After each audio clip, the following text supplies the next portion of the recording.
The sight of police officers riding in tanks, wearing combat gear, and using military-grade weapons to respond to civil unrest has become increasingly common on American streets.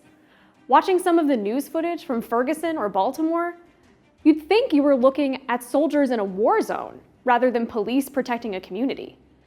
This outcome is years in the making. Police forces with highly specialized military equipment and training, such as SWAT teams and police paramilitary units, were first used in the 1960s, and their use has been expanding ever since. SWAT teams are now deployed an estimated 80,000 times a year in the US, up from just 3,000 deployments in 1980. How did this happen? After all, the police and military are meant to serve very different purposes. The police are meant to be peacekeepers, serving and protecting civilians where they live, while the military is for waging war and destroying external threats to national security.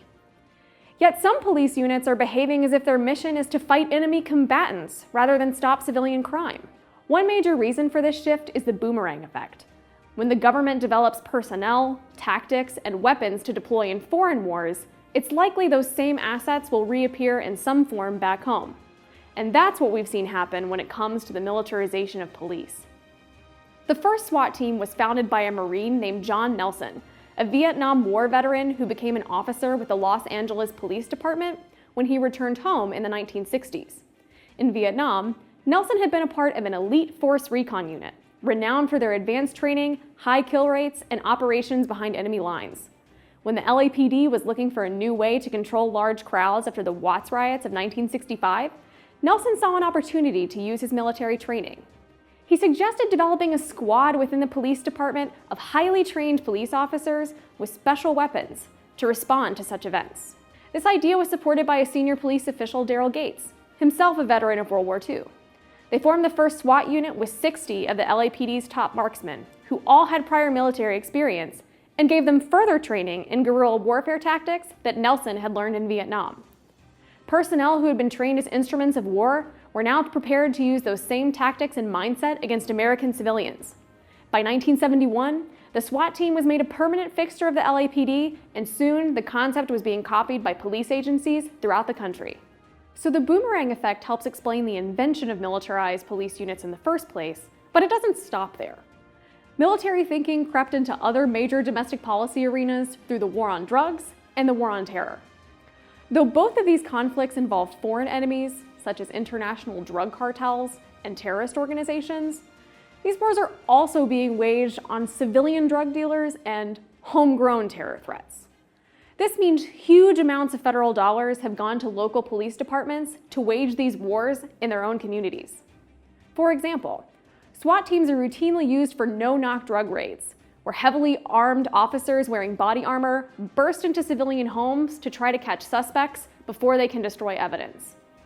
Unfortunately, these violent confrontations often have tragic unintended results: the deaths of innocent suspects, bystanders, and in some cases, police officers.